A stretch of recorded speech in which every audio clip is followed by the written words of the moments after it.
in the game and you get nicked, make a standard procedure for you. Doesn't matter, it might be a driving while banned. Do you get what I'm saying? You might have been in a car with 4 of your boys and one of them's a snitch. You've been nicked for driving while banned, but the information came through from this phone call, where your car was, where you're driving. Majority of the time, police aren't just pulling you over on a mad one, they've had a tip-off. Serious, mate. You know when police just appear and you're thinking, wow, where have these came from? It's a tip-off. Serious, lad. You know what they do? You know what they've done in Liverpool for years? The gangsters used Crime Stoppers against their enemies. You see my murder trial? You know when I was on murder, I went into the undisclosed. You should have seen how gangsters from the city were snitching and helping the feds. Every single person that had ever had a problem with me on intelligence, you know on intelligence what the police have got? The police are knocking at the doors. Every one of them, instead of telling the police to fuck off, it's nothing to do with us, they're giving character references on me. Character reference, not snitching. Oh, isn't it? When you're painting a mad character of me that supports this allegation, you're snitching. It's loads of them. Farley's made 3 statements on me. Not lying. Loads, mate, honest to God. When you get on a murder charge, you understand just how many snitches exist in your community. Straight up. If you've not been on a murder charge, you haven't got a fucking clue what you're amongst, mate. Serious. You go and ask any kid that's been lifed off, what was the main source of information in this case? I'll tell you, gangster 1, gangster 2, gangster 3, his wife, his bird, his sister, his auntie. They wouldn't have even known that was my number if it weren't for that fucking gangster telling them that's my number. Get what I'm saying? That's how it is. I never got me L plates, so I can come out and tell yous. All them got their L plates, so they can't come out and tell yous. The amount of information that's being withheld from the criminal fraternity, from pure lads that are lifed off. Mad. And that's why they don't like to let you out. Why? Because you learn the secrets. And once everyone knows the secrets, that way, that tactic and that strategy is no good.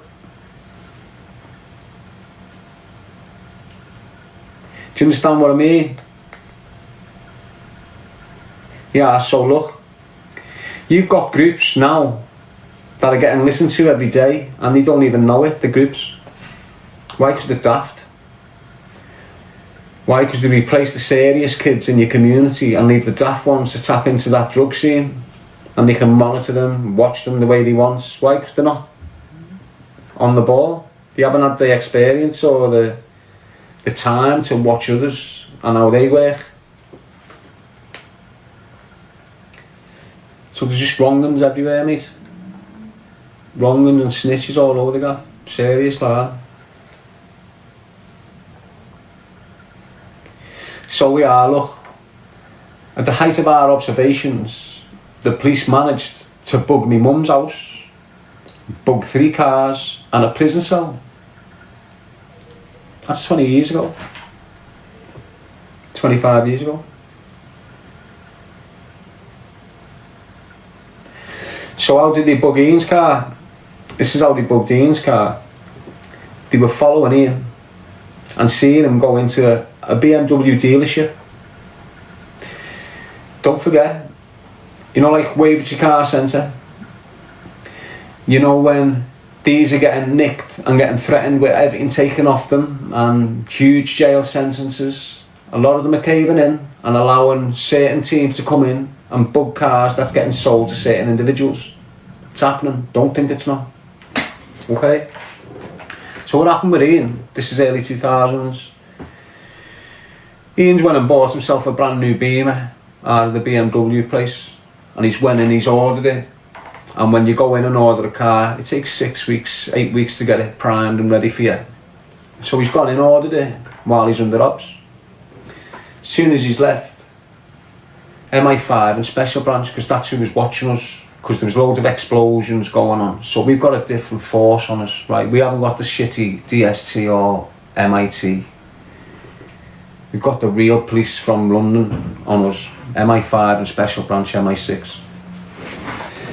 So what they've done, they followed Dean going into this thing on the Dock Road, this BMW outlet, ordered his car. When he's left, they've gone in and bugged it. So they've bugged the car in the showroom with BMW, fully understanding it, but prevented by law from telling you. Loads of your cars get bugged at the dealership and they're not allowed to tell you. Feds have been in and bugged it by law. Everything fucks up for them. You know what goody two shoes are like. If they're told to shut up, they shut up. So what they've done now is they've bugged Ian's car, and how they bugged it was, you see the driver's seat, you know his seat, they had a thing the size of, I don't know,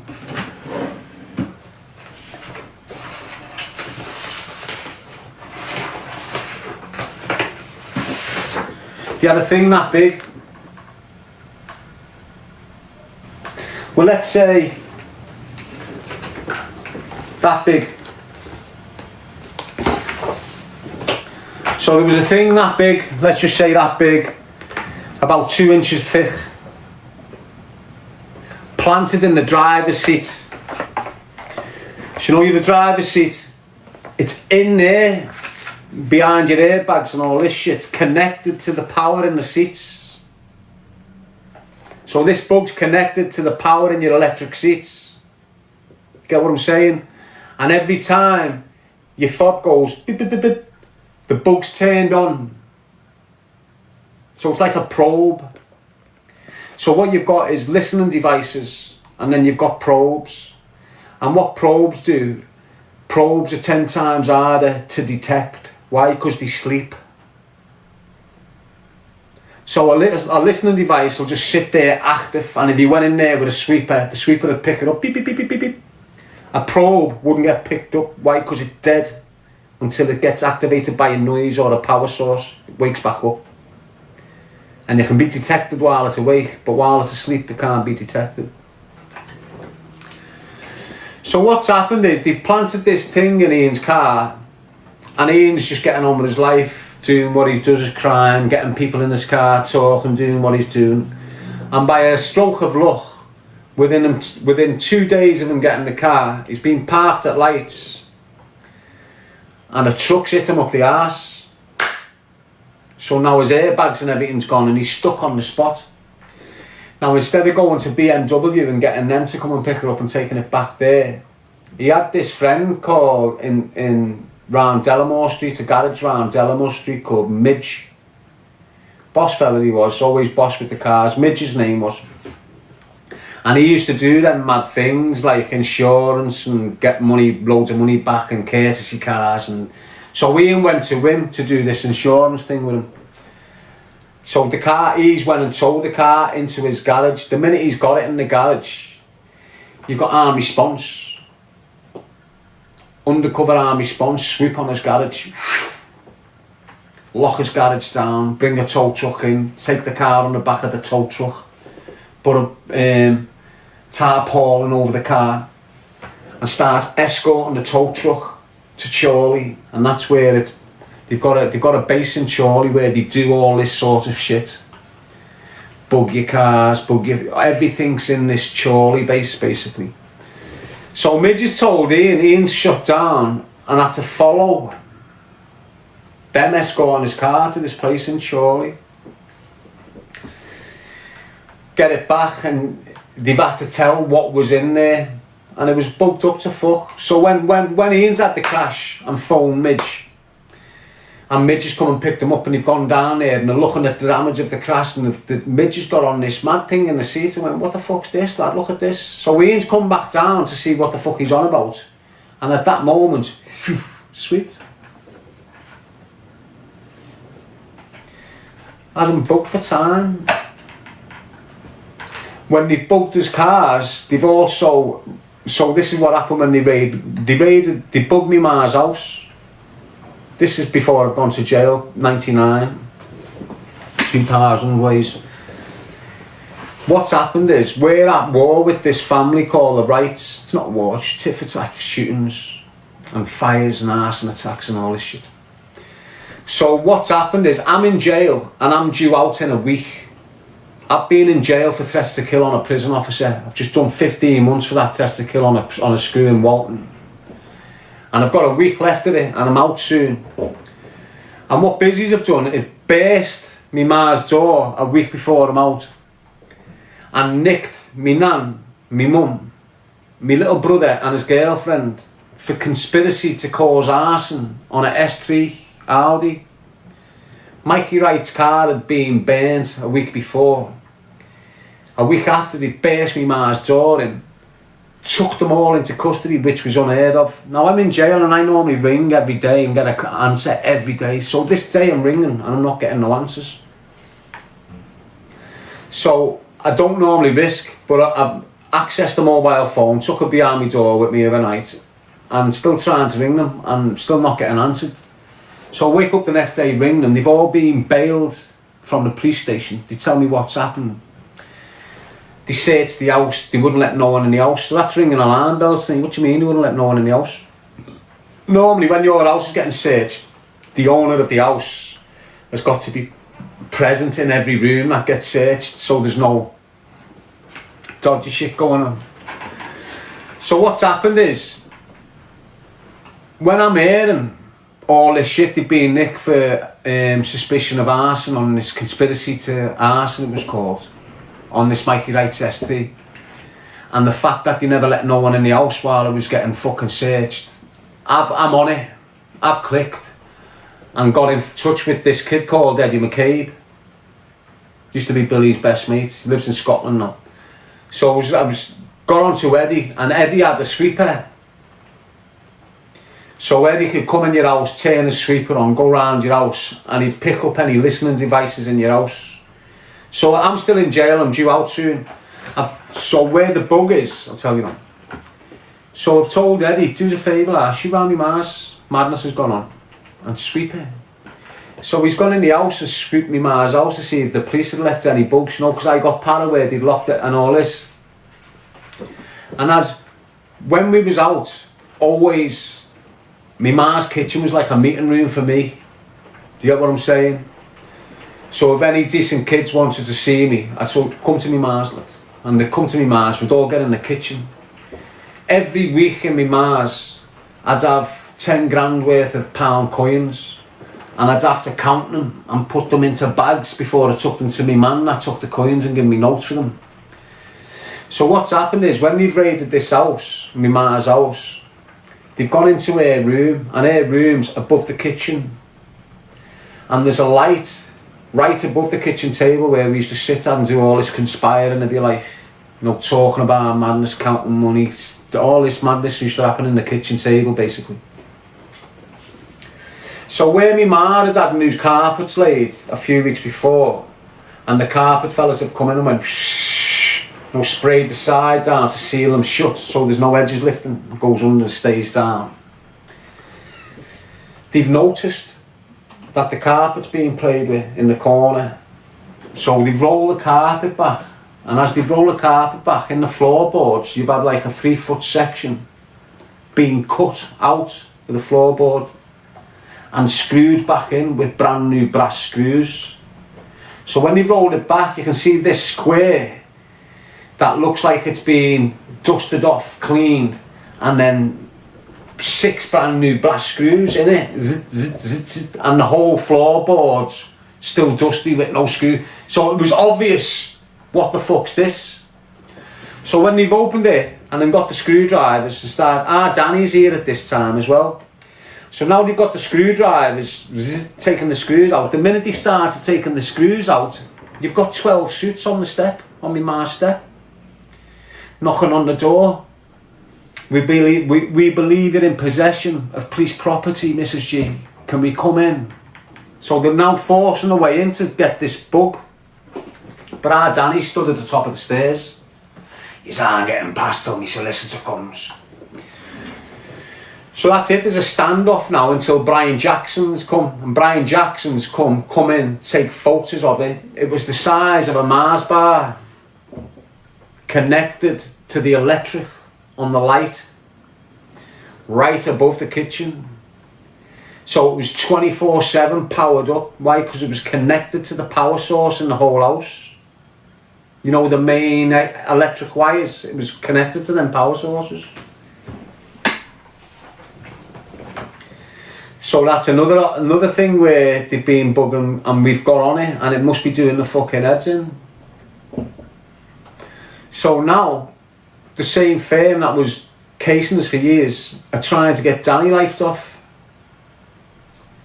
So what they've done with Danny is, that time when that Starkey kid shot him. So it's been a new year, and my youngest brother has put his money into some things. And one was the Salisbury pub, the 12th man pub by Anfield's ground. That used to be Ian's before it became the new managers who's got it now. It used to be Ian's. And it's been a New Year's Eve, and Ian's had a get back party at this pub, and there's been everyone from the area in Anfield going to this gaff and having a little go. And you had this Starkey turn up, this young kid off Rockfield Road that mixed with the bakers that didn't like us anyway. They've been plotting on us for years, them bakers, do you get what I'm saying? So you've got this little Starkey kid now who's got a problem with one of our Danny's little mates called Peter Dillon. And Peter Dillon had been banging this Starkey's girlfriend, and this Starkey had found out and come round to this pub on New Year's Eve. Started screaming about Peter Dillon on the step. When that's happened, Danny's pulled up in a taxi with his mates to go into the pub and have a party, it's New Year's Eve party. But you've got this little crazy kid outside screaming his fucking head off. So Danny's told him, listen lad, fuck off, go away, and he screamed, fuck, I'll get a gun, I'll get a gun. He never got a gun, but because the bakers wanted us out of the way so they can lock the graft down, the bakers have went and given him a gun. Now when he's ran to the bakers saying I'm going to shoot Danny G, they'd give him a gun straight away, like, because they hated Danny at that time. They had major problems with us, do you get what I'm saying? So now the bakers have given this Starkey a 357 Magnum, which is one of the powerfulest handguns you're going to lay your fucking hands on. And he's turned back up at the pub and Danny's there going, what, you little shithouse. Now this little Starkey's pulled this piece out, started waving it at Danny, pointing it at Danny. Danny said, you better fucking use it, you little shithouse, or I'm going to fucking ram it up your ass. And he's hesitating. So Danny's jumped at him, went to grab him.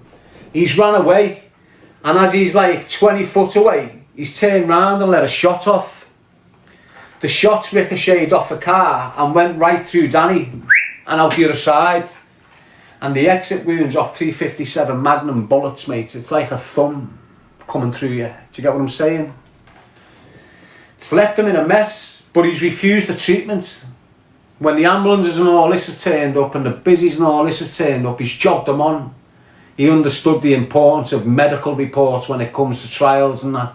So he's refused the medical treatment. Went to me ma's.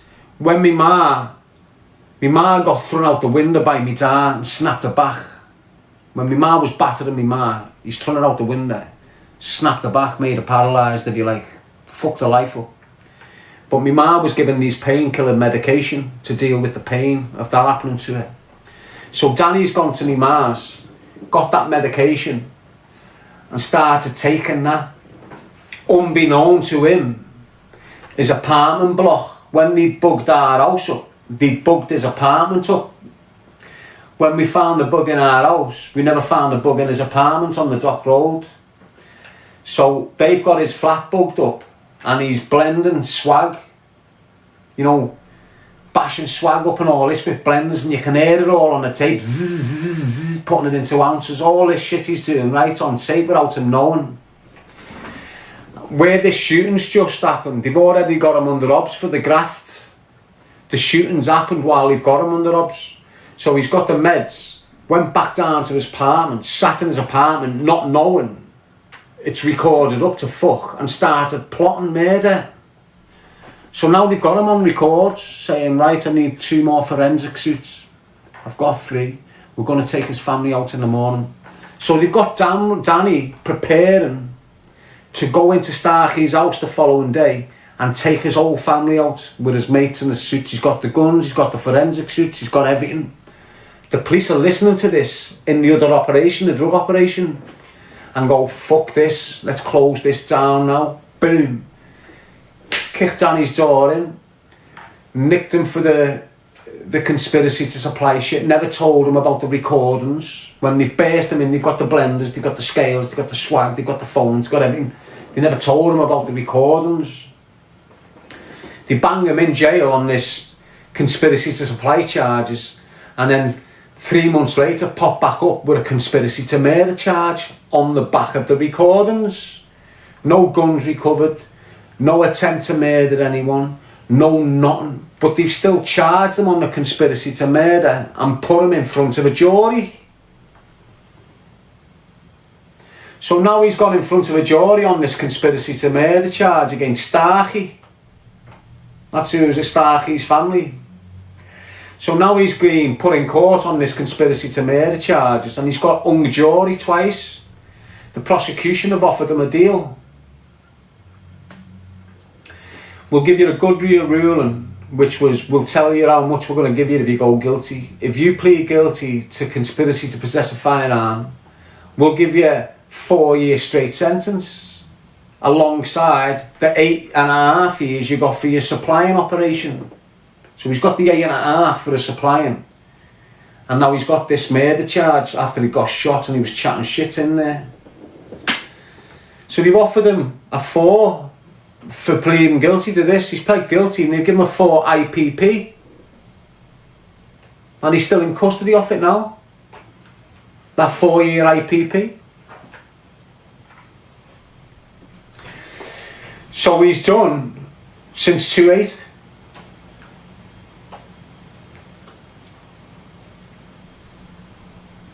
Nearly 20 years on a 4-year IPP, Danny's done. But he done better than the rest. Why? Because Danny was in custody, double Cat A. Double Cat A. Battering screws all over the gaff and shit. That's why he was Cat A'd. He managed to go through the system and get to a Cat D. That's not a clever kid. I don't know what the fuck is. Why? Look at all the other kids that haven't managed to do that. At one point he was getting labelled as the worst notorious prisoner in the fucking country, and this Atwood and all these making it worse for him to get out. Why? Because they're using his name, elevating his profile, which is elevating his risks in and out of custody, which is jeopardising his recategorisations and all this. I'm fuming, screaming at them, you twats, keep Danny's name out your fucking mouth, it's damaging his process. But he's managed to get to a Cat D, and yet he absconded from the Cat D. He went missing for 4 weeks, met up with some of his mates, had a bevy, and then when he'd had enough fun, police have come and he just went, yeah, come on, take me in. He'll be back on the streets and he hears something, Danny, if he doesn't fuck it up. He won't ever get to a D-Cat again. Why? Because he's absconded from one. But there's that many absconders who are IPP and need to be reintegrated. What they've done is they developed a Cat C with D-like establishment, with Cat D established, with Cat D regulations. So now you've got a secure C-Cat prison which can let prisoners out every day like Cat Ds. So when Danny goes back for his, which won't be long, a year's just flew there, he must have like another 6 months for his new recategorization date. And if he's told a line, he'll get sent to one of these C-Cats, what's got D-Cat status. And he'll be rottles, get let out of a day and that again, in the presence of screws to begin with. But you will see Danny G on the streets. Why? Because he's not a soft twat. Them kids that aren't getting out on their IPPs, majority of them have had the chance out and fucked it and gone back in. Get what I'm saying? If you're on the ball and you're an IPP prisoner, you can get out fact, all you've got to do is be good and not touch the things that makes your risk factors massive. So listen to this, look. You'll have loads of lads in custody telling the birds or the mothers I've been knocked back parole. Why? Because they're saying he haven't been good, or he haven't changed my ways, or he haven't done this, or he haven't do that. What they're not telling you is the substance misuse. A lot of kids like to make it clear to the family members outside that they're not fucked off drugs, when in reality they're fucked off drugs. So what happens is with these IPPs, the majority of their crimes, when they're getting arrested and getting nicked and going to court, they're given excuses. I wouldn't have done this if I was drunk. I wouldn't have done this if I weren't taking drugs and substances. I wouldn't have behaved like this. It's the drugs that's made me act like this, blah, blah. That all goes in the file, in the report, and goes back to system with them. And when they've got to do offending managing behaviour programmes, all this gets took into account. So if you've got a kid that's been given an IPP of 5 years, and when he's in court, it's a violent offence, and he was drunk while he was doing it. So the biggest risk factor for him reoffending is alcohol. Why? Because his offence was committed on alcohol. So now you've got this IPP in prison and he's getting pissed. If you're an IPP prisoner getting pissed every other month on jail alcohol and acting like, and you committed that serious violent offence because you were pissed, you can work for 4 years as an IPP prisoner, get your risk lowered to the lowest risk possible. The lowest risk possible, where you're getting out. And then you have one drink or one substance misuse. And because you've used that as an excuse of why you created your index offence, all them low risks that you've just worked on there for 4 years are now elevated right back to the top. Your risk level is right back up of reoffending. Why? Because you're getting drink on the unit. But what are you drinking for? I just got stressed, I couldn't handle it, I needed something to get my head out of space. Okay, that makes it worse for you. Why? Because if you're in that big wide society and you can't handle what's going on and you reach for the bottle, you're going to commit a violent offence. Don't tell us you're not. It's there on paper, you've done it. We've tried it with you and you've done it. We can't risk doing it again. We can't have you. I'm not willing to put my signature on your release form for you to get drunk and cut the face off that woman again. I'm not allowing that. And that's the risk. So a lot of these lads, they're not getting out because of the substance misuse. And the substance misuse hires their risk of offending. Why? Because they use the substance misuse as an excuse for the offending when they were up for sentencing. A lot of your lads that are getting refused IPP is because they're misusing substances and they're not telling you. And they're getting piss tests. Piss tests are coming back positive. As soon as it comes back positive, it gets put into the system. Boom, all his risk gets reassessed. If he was going to go to a DCAT in a month, he's now not going. Why? Because you fucked up. Danny had all them problems. Substance misuse, this, that. The fact that he's got to a Cat D tells me he's cleaned himself up inside. The fact that he's not sitting down the block like a soft cunt tells me he's matured and got his head on. And the way he's got on his toes and the way he was arrested tells me that's a whole different Danny G you're dealing with. Why? Because the old Danny G probably would have had a 6-hour hostage standoff in the place the police turned up to. The new Danny G's went, yeah, you've caught me, lads, come on, put the handcuffs on me, take me in. No fuss, no fight, no struggle, no nothing. Yeah, you've got me, boys, let's go. Without you understanding it, that's held him in good stead when it comes to his next opportunity of release. Why? He could have went tits up and he'll never get out. IPP in society, major risk, Police turn up to him, held hostage, you're a Bronson type person, you're never ever getting out. The fact that he's been in society hasn't created no more victims. When the police have surrounded him, he's come with a smile on his face. He hasn't fought the process, he hasn't been this, and he's took it on the chin.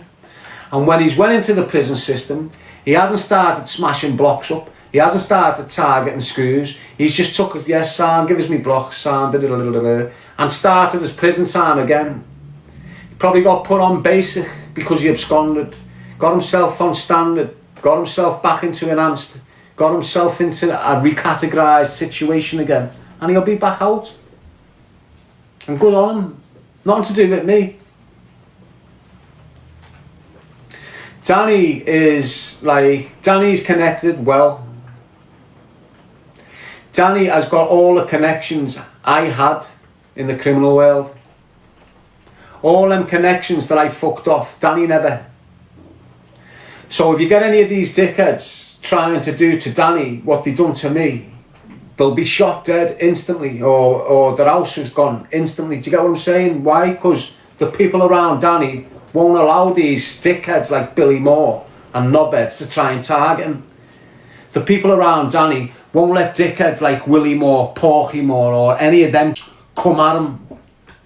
Get what I'm saying? The proper naughty, the people that Danny's linked in with. Proper naughty, not the little shitheads like the Farleys and all these dickheads. Danny's been in with the Irish since he was 15 or something like that, Danny. Danny's deep in with the Irish. Why? Because you had an old Irishman who was meant to have been a member of the IRA, and people were taking a piss out of him, and Danny's weighed them in and got full respect off that firm for it.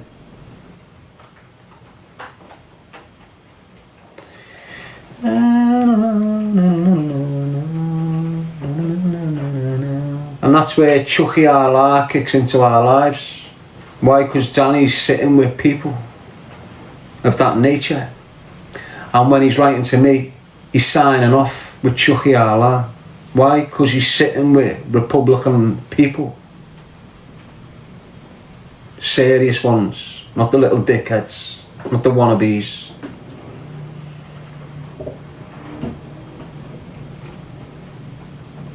And he'll be known amongst them ranks, Danny. Why? Because these old school Irish fellas who have fought the system all their lives, they don't forget shit then, nah.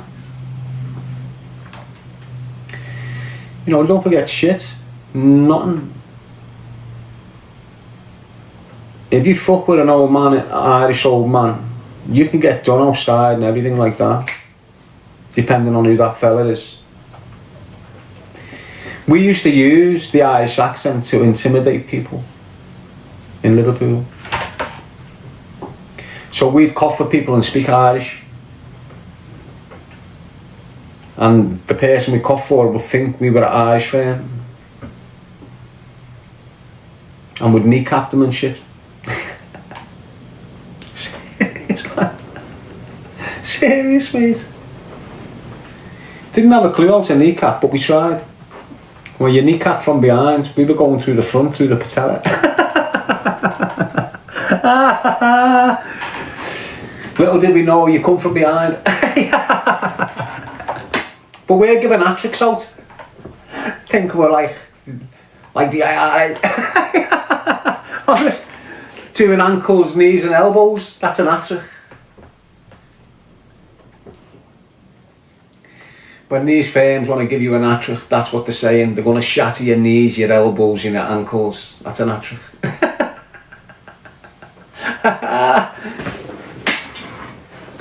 Get you with a double. I'll get you with a double. So there was one kid, right? His name was Fod. From Scotty Road, actually, this little weird Fod. Nothing to do with me, I'm just aware of what's gone on and happened to him. I weren't there, I weren't involved in this incident, but I'm aware of the incident, what's gone on. Was it Fod or fucking... Yeah, it was Fod. I think it was Fod. So anyway, you got this Michael Wright, and he's doing all mad shit. And he recruits these little helmets, you know, to burn things and smash things. And this fod has tried to burn me ma's house or something fucking mad. And it's gone off, and Danny's on a mad one somewhere. And Danny's with Mark and some other kid, and they're floating round.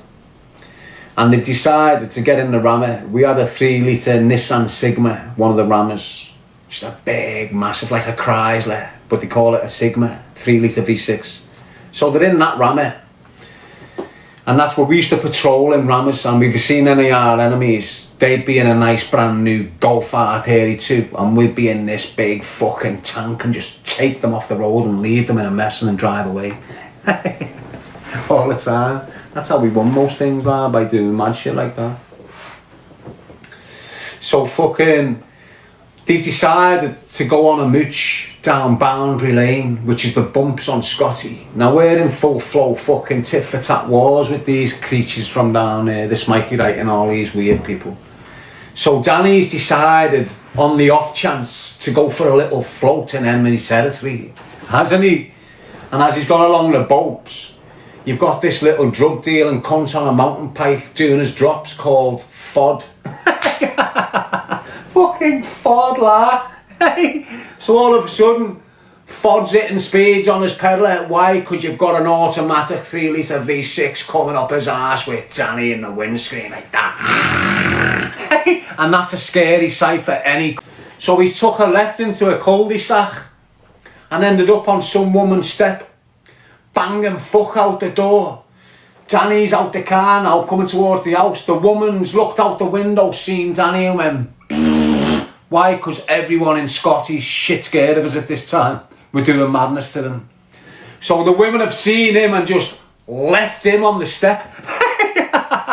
Just shut everything up and bailed, and he's trapped on the step. Danny's just picked him up over his shoulder, walking out of the cul-de-sac with him, punching fuck out of him, digging him everywhere, drops him in the back, and he's just getting plunged. As soon as he gets in, he's got knives coming in him. He's just getting ruined.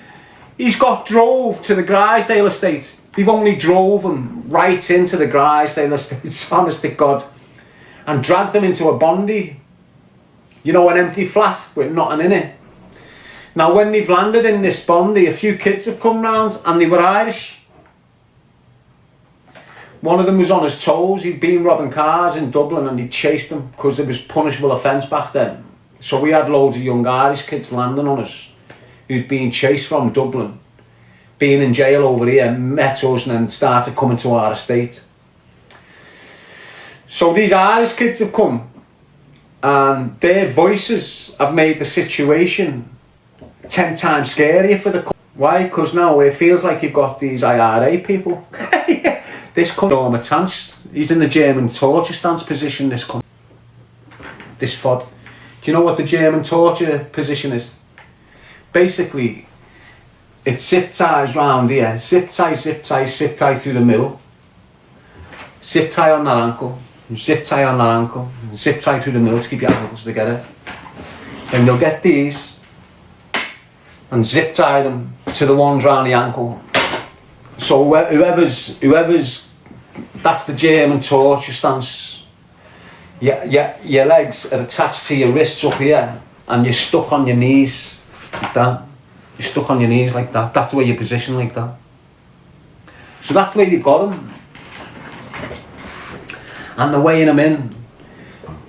You know, he's tried to burn Danny's mum's house out, and you're getting next level torture, do you, for that shit? You don't do this to the G's at that time, nah. If you get grabbed trying to burn someone's house out, especially Danny fucking G's, and Danny G's got you there, you're getting hurt, mate. You're getting tortured proper.